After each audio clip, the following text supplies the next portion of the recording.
Olá, bom dia. Muito obrigada pela vossa presença. Nós, como sabem, estamos a fazer esta programação dedicada aos 20 anos da editora e para isso convidámos alguns dos autores anteriores da editora. Um deles é sem dúvida o Alberto Manguel, a quem agradeço já por aqui estar. O Alberto Manguel é uma daquelas figuras míticas que quando eu era meia... Ainda não estou morto! Não, não estás. Não estás, mas para mim, que tinha lido a história da leitura no fim da adolescência, era assim, achava que era impossível algum dia poder conversar com o Alberto Manguel, muito menos então que ele trabalhasse comigo, quer dizer, ou ser a editora dele em Portugal. Portanto, é nesse sentido, era assim um daqueles grandes escritores que sabia tudo de livros, um bibliófilo incrível. Aliás, eu posso confessar já que o primeiro livro que nós publicámos do Alberto Manguel foi o Dicionário de Lugares Imaginários na coleção de viagens. E eu conheci, e o Alberto esteve na Madeira, aqui há uns anos, e eu conheci-o lá e disse-lhe: eu sou a editora portuguesa do livro. E ele respondeu: é a edição mais bonita do Dicionário de Lugares Imaginários. Eu fiquei toda vaidosa. E foi assim muito incrível. Depois, eu comecei a pensar: eu quero muito publicar o Manguel, porque uma das coisas que eu quero muito é conseguir visitar a biblioteca em França, porque lá está também uma biblioteca mítica para mim, não é? Hoje também já está em Lisboa essa biblioteca, está a ser catalogada e infelizmente o poder político mudou e uma biblioteca que já deveria estar inaugurada ainda nem sequer está em obras o palácio, ou seja, está só em parte de obra, não sabemos quando é que... De facto, a mim faz-me alguma confusão como é que alguém doa à cidade de Lisboa 40 mil livros escolhidos pelo próprio com um critério de um dos maiores bibliófilos que existe atualmente e se prolonga a abertura de um centro que pode ser um centro importantíssimo para a cidade de Lisboa, não é? Até porque nós estamos com muito turismo, mas o cultural é muito importante e portanto eu acho que seria, enfim, não vou estar aqui a dizer porque é que eu acho que é tão importante esta biblioteca abrir em Lisboa. De qualquer das maneiras, os livros estão cá, o Alberto também, essa foi uma grande vantagem. E pronto, e agora já temos uma relação de muita fraternidade e ternura até, e portanto somos amigos e portanto o mito desceu à terra. Nós publicámos os livros mais importantes do Alberto Manguel, temos mais para publicar, publicámos romance, publicámos ensaio, publicámos livros sobre livros, mas fizemos esta coleção também. Esta coleção é de facto um tesouro, porque estes livros não tinham sido nunca traduzidos e publicados em Portugal. E são livros, todos eles são uma surpresa, todos eles são surpreendentes. Eu acho que essa é uma das grandes vantagens que o Alberto Manguel tem, é que o seu amor pela literatura faz com que ele nos esteja sempre a dar motivos para nós querermos e pensarmos: isto é incrível, como é que eu não conhecia isto?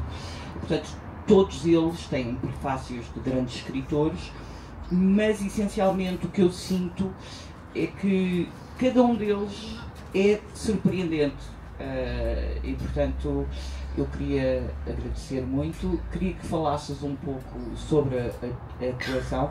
Nós vamos fazer uma nova coleção, já estamos com planos, vamos fazer de policiais clássicos que nunca foram publicados em Portugal. Já estamos a trabalhar nela. E portanto, ouçam, é assim, eu acho que eu queria-vos pedir uma salva de palmas ao Alberto Manguel.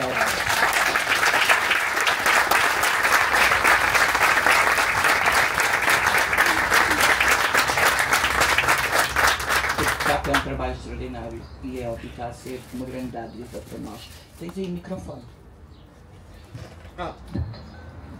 Ótimo. Muito obrigado. Eu fico muito contente de estar outra vez em Óbidos, este festival absolutamente extraordinário, um dos melhores do mundo, com esta gente tão leitora. Vejo muitos jovens que leem, então isto dá esperança. Eu, à minha idade, sou muito pessimista, mas a presença dos jovens dá optimismo. E também uma instituição como a Tinta da China, porque eu estou no Portugal graças a Bárbara Bulosa. Quando falamos, pouco tempo antes que começasse o Covid, da minha biblioteca, que estava em caixas porque tive que deixar França, estava em Nova York. Nova York tem um apartamento do tamanho desta mesa, não podia ter 40 mil livros ali. Então, Bárbara falou com o presidente da Câmara e um mês depois fui convidado em Lisboa, aceitar uma donação. Propusemos um palacete fantástico na rua Janelas Verdes, em Lisboa, e decidi vir para o Portugal, que agora é o meu país. Estou à espera da renovação do cartão de residência, porque AIMA, como tudo em Portugal, trabalha muito lentamente. Eu reconheço em Portugal dois mitos, dois fatores que, para mim, definem o espírito português por o melhor e por o pior. Porque esta lentitude de fazer as coisas permite reflexão, permite diálogo, permite momentos de conversa. Ao mesmo tempo, converte uma obra como o Palacete em uma obra de Santa Engraça.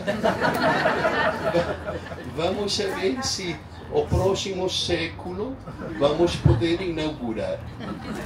E também outro personagem que descobri, eu tinha lido As Viciadas.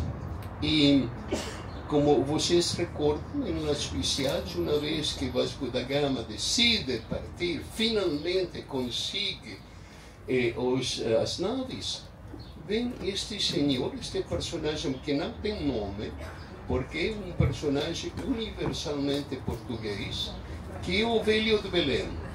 E o Velho de Belém, para qualquer... Do Restelo. Sim, são as duas coisas. É?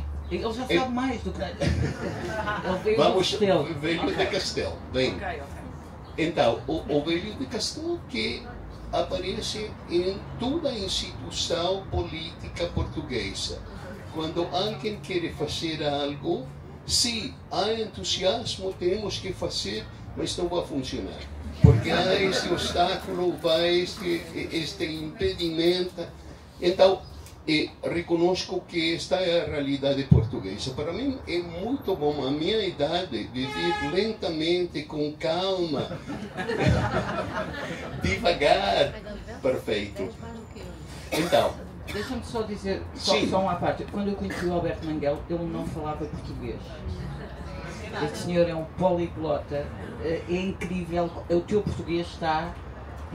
Incrível, foi assim. Não, é que os portugueses são demasiado gentis e, como são tão corteses, não corrigem.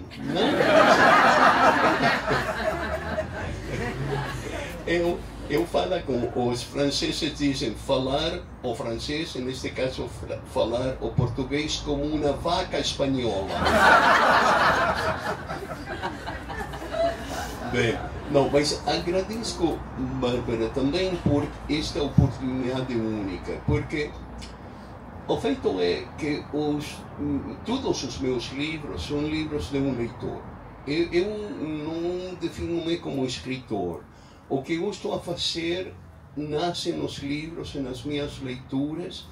E acontece, como vocês sabem, quando uno lê algo que gostamos, queremos imediatamente sair desta solitude e compartilhar as leituras que gostamos com outros.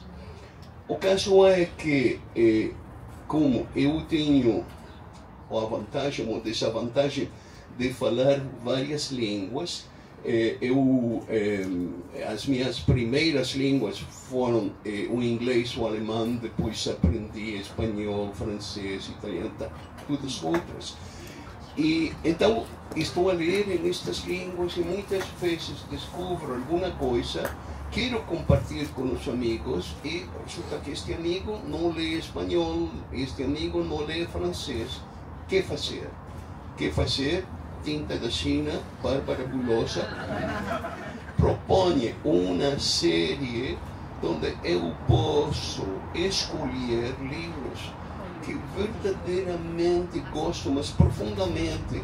Nós, quando gostamos de um livro, podemos explicar talvez alguns elementos de por que ficamos namorados deste livro, mas como os verdadeiros amores não podem ser explicados verdadeiramente. Não sabemos por que uma pessoa em particular é a pessoa de nossa vida. Não sabemos por que um livro em particular é o livro de nossa vida. No meu caso, são muitos. E decidimos que publicar estes livros, eu conheci uma série para RTP3, onde falava de livros, a vida privada dos livros. RTP3 decidiu há um ano acabar com a série, também acabar com Palavras do Mundo, essas duas séries que fizemos. Mas eu queria continuar a recomendar livros, então Bárbara fez esta série. E decidimos que, como os autores eram majormente desconhecidos em Portugal, fazer que algum autor muito conhecido faz a apresentação do livro. Então, cada um destes livros tem um prólogo Susan Swan, prólogo de Olga Tucharkuk, Amos Tutuola, prólogo de Coetzee, Tomás Eloy Martínez, prólogo de Vargas Llosa, Javier Cercas. Gonçalo Tavares apresenta um livro de um autor esloveno extraordinário que foi publicado agora, Drago Jancar, o livro O Discípulo de Joyce. Verdadeiramente recomendo esse livro, é extraordinário. E assim vamos continuar. Este é fantástico. É um livro que foi uma sátira publicada por um autor negro nos anos 30, na Harlem Renaissance. Chama-se Negro Nunca Mais. É um científico que descobre uma droga para fazer que os negros diventam brancos. É fantástico porque o Ku Klux Klan, que persegue os negros, não tem nada que fazer. Não sabem que eles são negros e fazem testes e descobrem que os líderes do Ku Klux Klan têm antecedentes negros, não? Então é fantástico. E Mia Couto fiz o prefácio. Então, recomendo todos estes livros da profissão. Não, O Negro Nunca Mais tem ainda a graça de as pessoas, os negros, por $50 tomam uma droga e ficam brancos. E depois a sociedade, as pessoas muito racistas, não sabem nunca se eles são ou não, se estão a ser enganados. Mas havia ali um problema, é que quando têm filhos, os filhos vão ser negros. Então isto é uma sátira, uma ridicularização, de facto mostra a estupidez que é o racismo. Assim, é um livro incrível que desconhecido. Ainda nos Estados Unidos não é muito considerado. Agora há uma publicação de Penguin. Mas e este Santa Evita foi declarado por Garcia Marques e Vargas Llosa a obra-prima da literatura latino-americana. Recomendo-lhes fortemente este livro para não compreender, porque ninguém pode compreender a política da América do Sul, mas ao menos tem uma pequena ideia de este pesadelo de farsa que aconteceu e ainda está a acontecer, não? Milley é um personagem que se alguém escreve este personagem, o editor vai dizer, não, isto é incrível, não, ninguém vai acreditar este personagem de ficção. Sim, à partida diríamos, este senhor nunca poderia ser eleito presidente, não dá, não é? Então, não. Eu acho que também uma das grandes vantagens de lermos estes livros é refletirmos um bocadinho sobre os tempos incertos ou interessantes, como alguém me disse, de que vivemos atualmente, não é? De uma grande incerteza em relação ao futuro. Mas e aqui ainda vamos fazer ainda o livro da almofada nesta coleção, certo? Sim, este é um grande clássico da literatura japonesa, que é o primeiro diário. No século X, no Japão, talvez vocês sabem, aconteceu dois eventos literários de uma importância extraordinária na história universal da literatura. No século X, na corte japonesa, a linguagem oficial era o chino. E os homens falavam no chino, a administração, a poesia fazia-se em chino. Mas as mulheres estavam relegadas à casa e falavam no japonês. E então, como ficavam aborrecidas, estavam ali a não fazer mais coisas de mulheres, segundo a corte japonesa, começaram a escrever livros para elas. E inventaram dois gêneros literários, o romance, que começa com o conto de Genji de Adama Murasaki, que escreve verdadeiramente o primeiro romance moderno da literatura universal, e o diário pessoal, que é o livro da almofada, porque em almofada guardavam, tinham como pequenas caixinhas na almofada e guardavam os escritos ali. Então, o livro da almofada. E é um livro extraordinário, porque esta senhora Seisho Nagon tinha caprichos, queria gostos, então ela faz listas, coisas que acho desagradáveis, coisas que eu gosto, coisas que deviam acontecer, e depois anedotas da corte. É um livro absolutamente fantástico e fico muito, muito contente que Tinta da China vai apresentar este livro ao público português. Alberto, eu tenho mesmo de fazer uma pergunta. Eu acho que já respondeste a esta pergunta muitas vezes, mas ter aqui o livro, tenho mesmo de te perguntar como é que surgiu a ideia deste dicionário de lugares imaginários. Como é que é uma obra que eu acho que tem que estar em todas as bibliotecas, tal como a tua história da leitura, mas esta ideia, como é que surgiu esta ideia de fazer um dicionário? Posso contar, porque a ideia não é minha. Eu tinha uns 22, 23 anos, então há quase um século.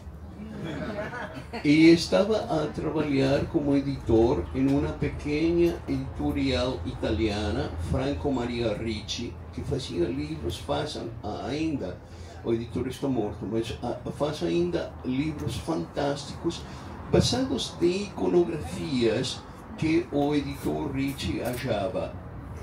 iconografias que agora são muito conhecidas, como Tamara de Lempisca, ou os desenhos zoológicos de Zoetel, enfim, Herté, o grande desenhador da Belle Époque. Então, eu achava esta iconografia e pedia aos seus dois editores, eu e Gianni Guadalupe, de achar textos que podia publicar com estas imagens. Gianni Guadalupe tinha mais ou menos a minha idade e ele era um fanático das viagens. Colecionava guias de viagens, Baedekers, Guide Bleu, mapas, mas ele mesmo não gostava de viajar. Então, ficava sempre em casa. Havia heredado de uma tia uma pequena finca onde tinha um pequeno edifício muito baixo e pôs ali toda a sua biblioteca de livros de viagens. Então, nós tínhamos muito tempo livre, porque quando o Ricci não apresentava a iconografia, não tínhamos trabalho. Quando estava a iconografia, temos que apanhar textos. Mas, quando estávamos no escritório e o Ricci estava a viajar, tínhamos muito tempo de fazer conversas.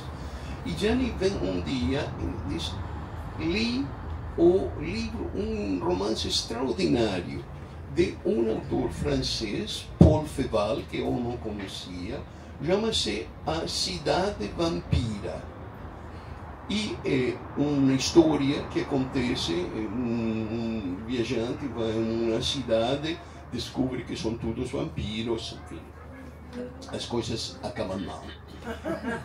Mas tem tantos detalhes que gostaria de fazer uma guia de viagem da cidade vampira.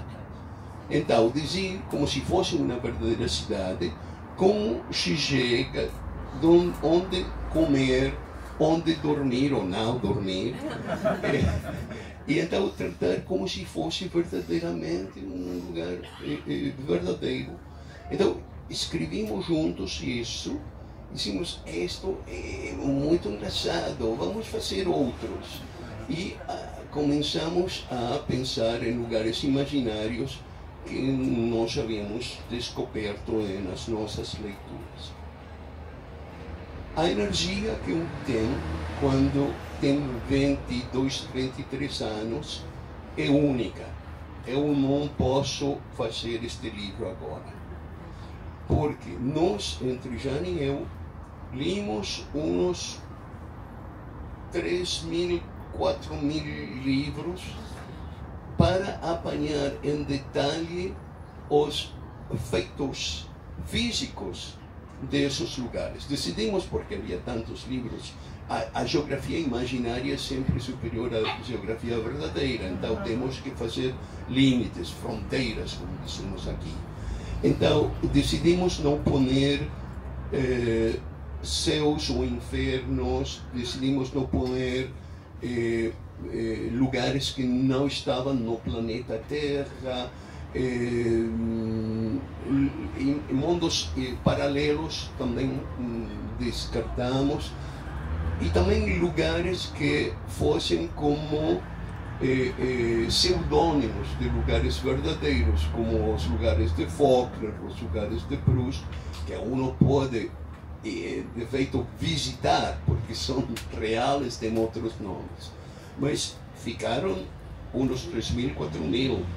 Então, tínhamos que ler, por exemplo, eu li toda a saga, os 20 e tantos romances de Tarzan, porque tem muitos lugares imaginários. Então, eu tinha que ver, por exemplo, se Tarzan levava uns 2 semanas para ir da cidade imaginária dos romanos até a costa atlântica em uma canoa, quantos quilômetros representa isso se um homem forte faz esse trajeto? Fizemos o cálculo e depois fizemos cartas que correspondiam, mapas que correspondiam a estes lugares. como sempre, a casualidade é colaboradora extraordinária, porque, primeiro, eu estava a viver, quando deixei Itália, fui para a Inglaterra, vivi em uma pequena aldeia. E na aldeia havia um desenhador. Esse desenhador chamava-se James Cook. Pedimos a James Cook de fazer as cartas, os mapas para este livro. Então temos mapas de James Cook, né? Muito prestigioso. E depois as ilustrações, porque eu queria ilustrações como se fossem esses atlas do século XIX, que tem dos colunas gravados em branco e negro. E descobri um artista muito jovem, que era uma das primeiras vítimas da droga da talidomida, porque nasceu sem braços, pequenos braços, mas não podia servir-se dos braços.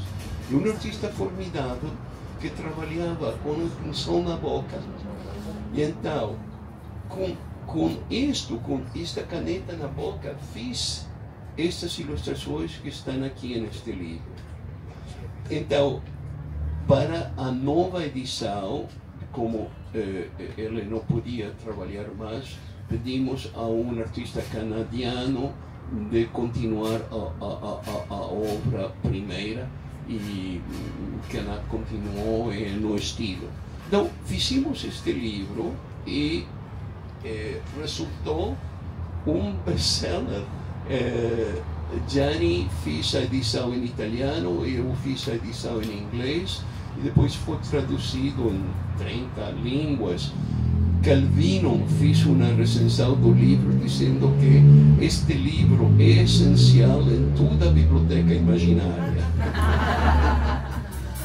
Eu acho que não é só nas imaginárias, eu acho que é incrível o que se descobre neste... Aliás, a maior parte das referências que este livro tem, eu não li os livros, não é? Mas consegui ir a estes locais imaginários. Que agregou uma coisa, quando eu cheguei no Portugal, e fui convidado a Coimbra fazer uma conferência na Joanina, e então o bibliotecário da Biblioteca Universitária de Coimbra fez uma surpresa, fez uma exposição de lugares imaginários portugueses. E são fantásticos, eu não conhecia, tinha 4 ou 5, mas são 30. Os portugueses não só viajam na realidade, mas na mente também, na imaginação. E foi uma surpresa fantástica. Então, há um suplemento que foi feito em Coimbra a este livro. A propósito disto, dos lugares imaginários, tu também és muito fascinado, aliás, um dos teus livros, o Monstros Fabulosos, é sobre isso. Estes monstros, estas figuras, estas personagens que se tornam muitas vezes mais importantes que os autores. Com certeza, sabemos muito mais de Quixote que de Cervantes, ou de Hamlet que de Shakespeare. É fascinante, eu queria que falasses um bocadinho sobre isso, porque eu sei que é uma das tuas áreas, porque de facto é fascinante como é que nós todos temos na cabeça a Alice, temos imensos, nós muitas vezes em conversas dizemos, isto, olha o Dr. Jekyll, olha ou seja, o Cervantes já parece Dom Quixote, ou parece o Sancho Panza, ou, quer dizer, são aquelas personagens que se tornaram de facto reais, que são mais reais, muitas vezes, e isso é absolutamente mágico, penso eu. É mágico e também é a justificação da literatura. Nos estudos, podemos perguntar por que governos totalitários imediatamente querem censurar os livros, fechar as bibliotecas, eliminar os autores, porque acham, e tem razão, que a literatura ensina a empatia. quero dizer que uma sociedade, qualquer sociedade, existe só em conjunto.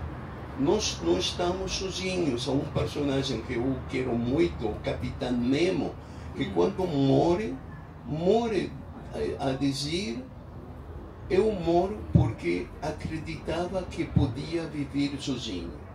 Ninguém pode viver sozinho. E então, estes governos totalitários querem que nós não pensemos em os vizinhos, não pensemos em nós outros. Isto começou nos anos 40, 50 nos Estados Unidos, com Ford, que era o grande antissemita, nazista, fabricante de carros, que distribuía nas vendas de carros panfletos que estavam a dizer: você paga impostos, mas paga impostos para a educação. Você não tem filhos porque paga para a educação do filho do seu vizinho. Então, criar divisões e fazer que o egoísmo converta-se em um valor social. Nós estamos vivendo em sociedades que seja Estados Unidos, naturalmente, Argentina, Hungria, todo o mundo, ainda não Portugal. Então, este é o perigo de chega, que vai fazer que nós acreditemos que podemos viver sozinhos e que os outros têm que ir embora. Mas quem são os outros? Nós somos os outros do futuro. São os nossos antepassados que chegaram como chegaram estes imigrantes. Todos são isto. Então, a literatura ensina-nos a sofrer com Ana Karenina, a fazer a ideia de lutar contra a justiça como Dom Quixote, a buscar outros horizontes como Vasco da Gama, a sonhar com certas absurdidades do mundo como Alice no País de Maravilhas.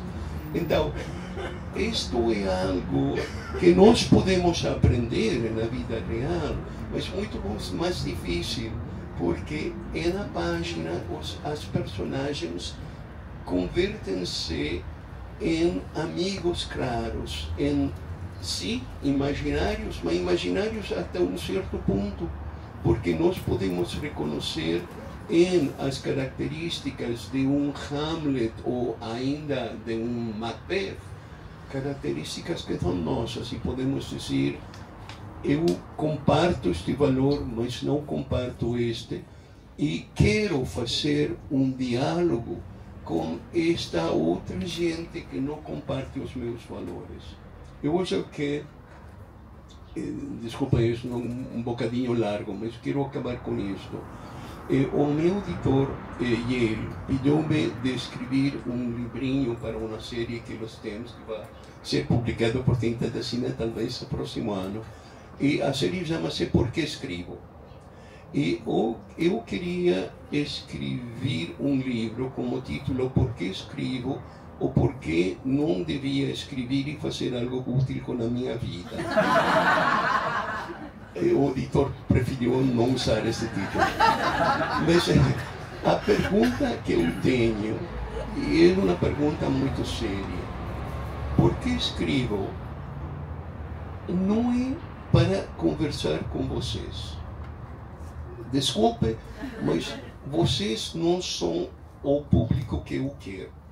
Porque vocês compartem, não tenho que convencer a vocês da importância do livro, a importância da literatura, os valores básicos dos seres humanos. Eu quero conversar com os que apoiam a Trump, quero conversar com a gente que chega, que diz que os gitanos têm que ser eliminados e os estrangeiros têm que ir embora. Eu quero conversar com essa gente para saber em que basam os seus valores e como acreditam que o egoísmo pode permitir-lhes sobreviver em um mundo onde estamos todos condenados por o câmbio climático, por a inteligência artificial, por estes perigros que são compartidos. Não? O câmbio climático não decide que vai haver um fogo que vai destruir a casa do supporter de Chega e não o supporter do Partido Socialista, vai destruir tudo, não?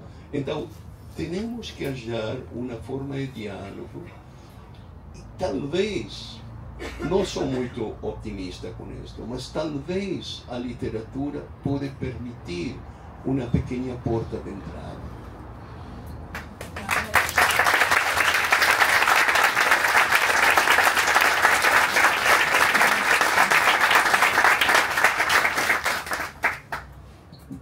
Veremos, não é? Nós temos que acreditar em alguma coisa, não é? Quanto mais não seja, enfim, sou mais cética, mas sim. Eu não sei se... Eres mais jovem, por isso tens que ser mais otimista. Eu sei, mas enfim. Não sei se querem aproveitar a oportunidade, tendo aqui o Alberto Manguel, para lhe fazer perguntas e conversar com ele, se não eu continuo, mas acho que é uma... Está tão agradável aqui, não é? Está assim tão... Já nem parece que estamos em guerra, que o Chega está com 60 deputados, que a lei dos imigrantes dos estrangeiros passou, não parece nada disso. Então vamos aproveitar. Bárbara, eu achei uma anedota que gosto muito e dá-me um bocadinho de otimismo. É Cioran, um filósofo, que conta esta história. O último dia de Sócrates, quando está condenado a beber a cicuta e vai morrer à tarde, amanhã vem um discípulo visitar na cárcel e vê que Sócrates está a tocar a flauta. Diz, mas maestro, o que estás a fazer? Diz, estou aprendendo a tocar a flauta. Sim, mas vas a morir na tarde? Sim, mas tenho ainda amanhã para aprender a tocar a flauta. E isso, para mim, é fundamental, não? Apocalipse talvez se certa e muito pronto. Mas agora teremos ainda toda a manhã para aprender a tocar a flauta.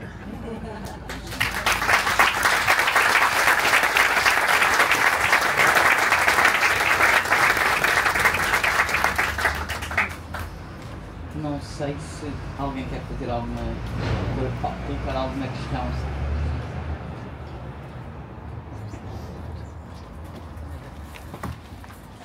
Bom dia a todos, parabéns pela exposição e do conhecimento que nos traz. Na sua opinião, eu concordo plenamente que a literatura é um possível caminho para o diálogo. Mas como dar o primeiro passo? Como convencer esse pessoal a vir buscar a literatura e a vir trocar um pouco essa forma de pensar? A pergunta do senhor é essencial e não temos resposta. Não, porque a pergunta é a pergunta básica, porque uma vez que alguém abre um livro, um conto de Calvino, o general na biblioteca, o general chega a uma biblioteca, tem que incendiar a biblioteca, censurar tudo, mas apanha um livro e começa a ler.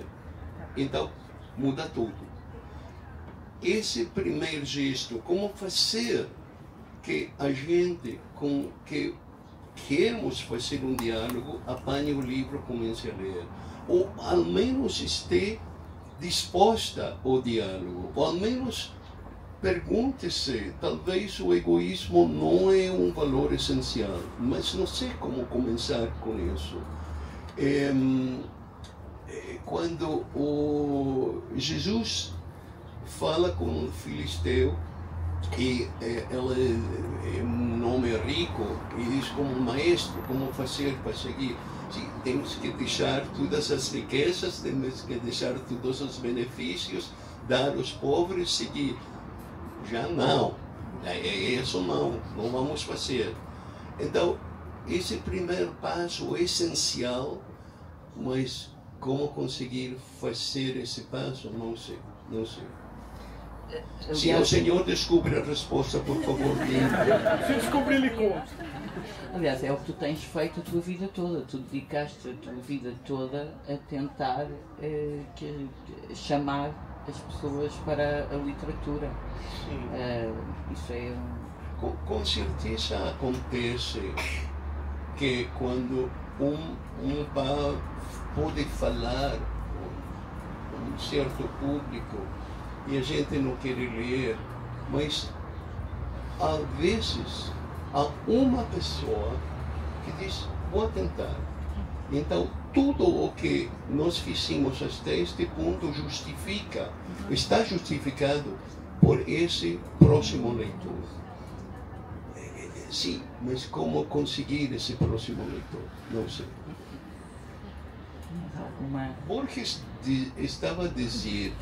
podes falar. O Borges, que é o teu mestre, não é?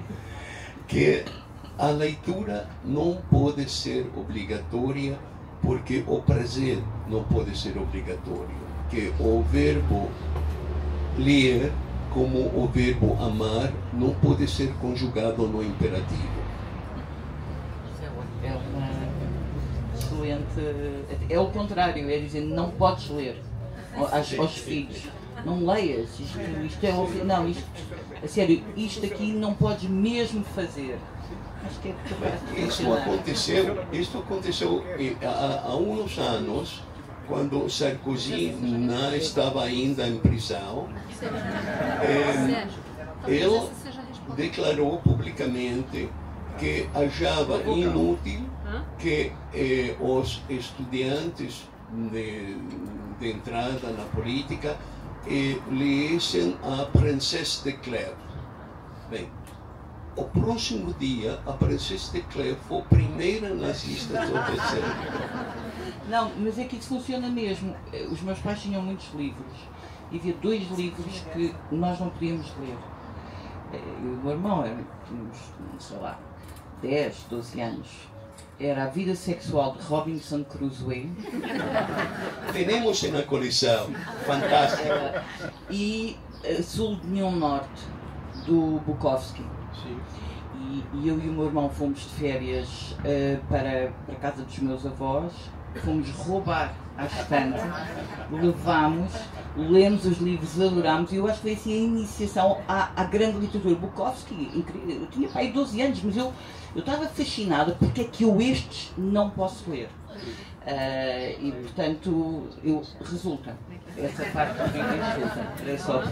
Exato. Achamos a resposta. Pronto. Não leiam, por favor. Não leiam. Achamos a resposta. O Ricardo Araújo Pereira costuma dizer que ler faz mal, as pessoas ficam loucas com a leitura. Olha o caso do Dom Quixote.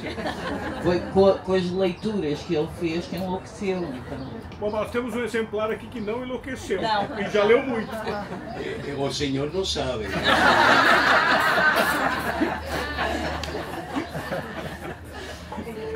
Alguma questão? Bom dia. Bom dia a todas e a todos. É um prazer sempre. Quero antes de mais, felicitar, já felicitei ontem, mas quero felicitar novamente a Bárbara e toda a equipa da Tinta da China por ser uma editora fantástica. Quero agradecer ao Alberto este momento que é de um prazer imenso. Penso que para qualquer leitor, para qualquer pessoa que gosta de livros, é sempre um prazer inacreditável conversar consigo, ouvi-lo e poder refletir sobre as suas palavras. Isto é só assim uma provocaçãozinha, voltando atrás à questão das pessoas com quem quer falar, que não somos nós, não é? Eu estive a ir embora. Há 2 dias andou aí uma determinada deputada e ex-candidata autárquica, andou aqui no fólio, portanto seria uma boa oportunidade para o diálogo, para pronto, pelo que eu ouvi dizer, só levou souvenirs aqui dos óbvios. Mas pronto, mas de qualquer das maneiras seria uma boa oportunidade falar com a deputada.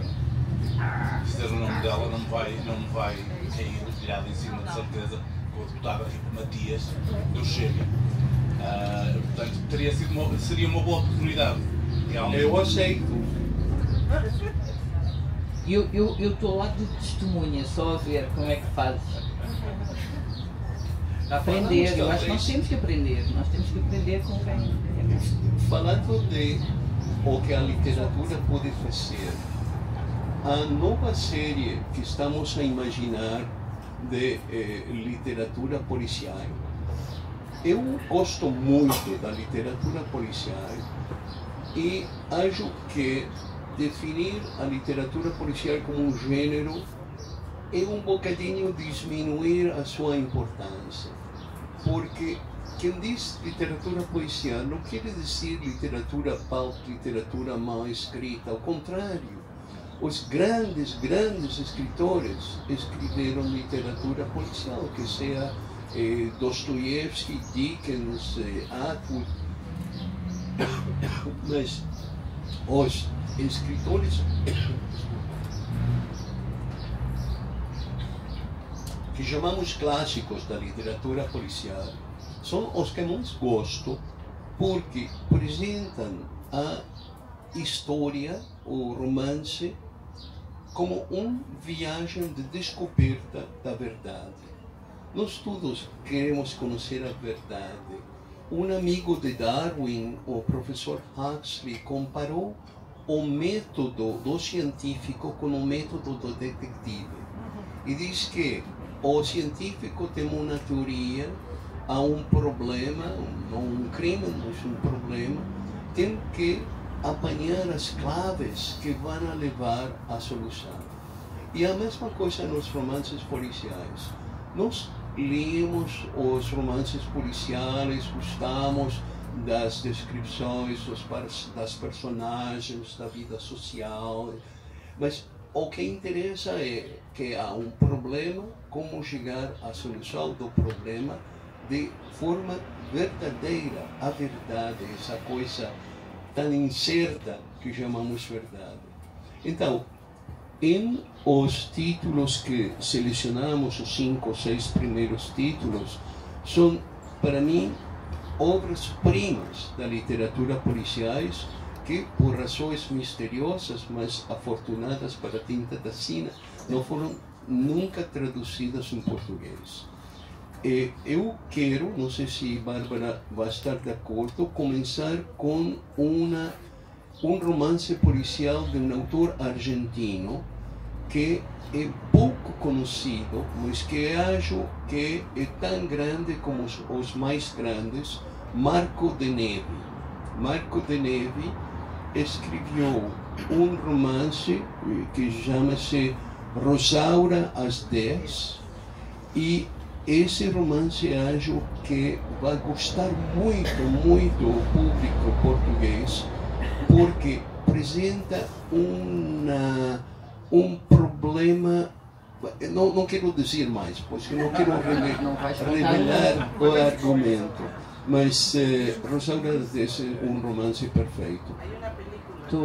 Sim, há uma película, mas não é muito boa. Não é muito boa, foi feita naquele momento na Argentina, mas não vejam a película. O importante também é que este romance, como outros romances policiais e não policiais, estão estruturados sobre o método de o Rashomon de Akutagawa, a história contada por 4 ou 5 personagens, cada um contando a mesma história, mas de um ponto de vista diferente. Então, o conjunto leva à verdade da história. Mais questões? Se não havendo mais questões, eu queria-vos dizer que os livros do Alberto Manguel estão ali à venda, que ele está aqui disponível para os firmar. É assim, não é? E queria agradecer muito a vossa presença e, essencialmente, do Alberto Manguel. Muito obrigado.